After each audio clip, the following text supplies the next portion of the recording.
Word problems involving equations.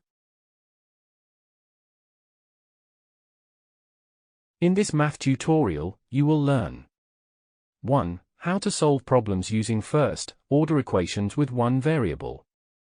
2. How to solve problems using first-order equations with two variables.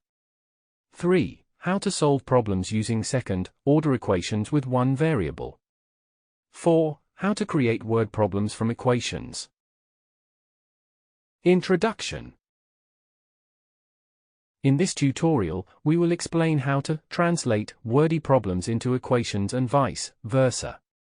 To highlight the advantage of such a procedure, every problem in the first part of the tutorial is also solved using the traditional method first, which consists of solving the problem through consecutive steps, where each step aims to give an answer to a specific part of the problem.